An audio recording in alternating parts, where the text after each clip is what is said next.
നമസ്കാരം, news prime മലയാളത്തിലേക്ക് സ്വാഗതം. കേന്ദ്രമന്ത്രിസഭയുടെ സീക്രട്ട് പ്ലാനുകൾ പൊളിച്ചെടുക്കാൻ തന്നെയാണ് കപിൽ സിബലിന്റെ നീക്കം. കോൺഗ്രസിനെയും അതുപോലെ ഇന്ത്യ മുന്നണിയെയും ഒക്കെ സംരക്ഷിക്കാൻ വേണ്ടി ഏതറ്റം വരെയും സുപ്രീം കോടതിയിൽ വാദിക്കാൻ തയ്യാറായി നിൽക്കുന്ന ഒരു പോരാളിയാണ് കപിൽ സിബൽ. അതിൽ യാതൊരു തർക്കവുമില്ല. കപിൽ സിബൽ ഏറ്റെടുക്കുന്ന കേസുകൾ നോക്കിയാൽ നമുക്കറിയാം, അദ്ദേഹം ഇന്ത്യ മുന്നണിക്ക് വേണ്ടി തന്നെയാണ് അഹോരാത്രം പോരാടുന്നത്. അദ്ദേഹം മാത്രമല്ല, അഭിഷേക് മനു സിംഗ്വി എന്ന മുതിർന്ന കോൺഗ്രസ് അഭിഭാഷകനും അദ്ദേഹവും ആ രീതിയിൽ തന്നെയാണ് കാര്യങ്ങൾ നീക്കുന്നത്. ഇരുവരും ഇന്ത്യ മുന്നണിയെ സംബന്ധിച്ചിടത്തോളം പ്രധാനപ്പെട്ട രണ്ട് അഭിഭാഷകർ തന്നെയാണ്. അവർ സുപ്രീം കോടതിയിൽ വാദിക്കുന്നത് ഒരുപക്ഷെ ഇന്ത്യയുടെ സംഘപരിവാർ അജണ്ടകളെ ഒരു പരിധിവരെ അവരുടെ അഹംഭാവത്തെ നിലയ്ക്കുയർത്താൻ ഇവരുടെ സാന്നിധ്യം കൊണ്ട് ശ്രദ്ധേയമാകുന്നു എന്ന് തന്നെ പറയേണ്ടി വരും. ഇപ്പോൾ കേന്ദ്രമന്ത്രിസഭ ഓർഡിനൻസുകൾ ചിലത് ഇറക്കാൻ ശ്രമിക്കുകയാണ്.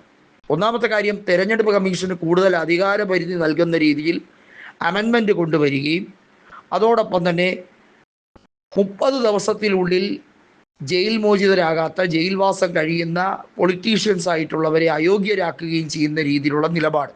BJP-ക്കാരിൽ പലരും ശതകോടീശ്വരന്മാരായതും അഴിമതിയിലൂടെ പണം നേടിയതുമൊന്നുമല്ല ഇവിടുത്തെ വിഷയം.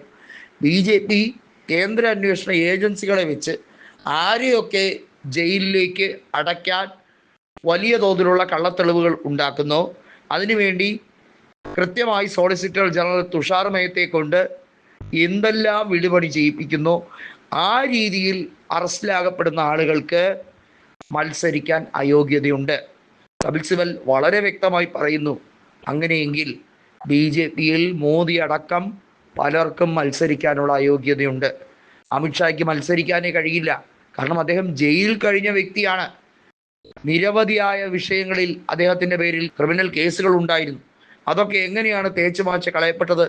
ജസ്റ്റിസ് ലോയയുടെ മരണവുമായി ബന്ധപ്പെട്ട കാര്യം വീണ്ടും കപിൽ സിബൽ എന്തുകൊണ്ടാണ് ഉയർത്തിപ്പിടിക്കുന്നത്? കപിലിനെ ആരെങ്കിലും വധിക്കുമെന്നോ അല്ലെങ്കിൽ വല്ലാതെ ഉപദ്രവിക്കുമെന്നോ ഭീഷണിപ്പെടുത്തിയാൽ അങ്ങ് വിരണ്ടു പോകുന്ന മനുഷ്യരല്ല അദ്ദേഹം.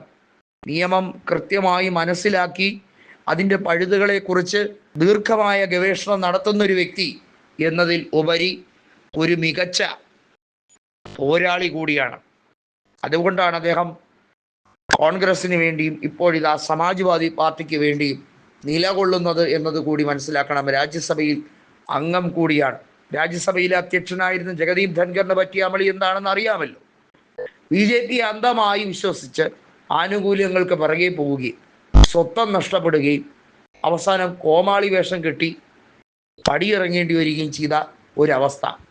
ഓർഡിനൻസുകളെ ഭയപ്പെടുന്നില്ലെന്നും ഓർഡിനൻസുകളെ പാസ്സാക്കാൻ റബ്ബർ സ്റ്റാമ്പായി ഇരിക്കുന്ന രാഷ്ട്രപതിയെ ദുരുപയോഗിച്ചാൽ അതിന് ഉണ്ടാകുന്ന മറുപടി, പ്രക്ഷോഭം വളരെ വലുതായിരിക്കുമെന്നും കൃത്യമായി കപിൽ സിബൽ പറയുകയാണ്.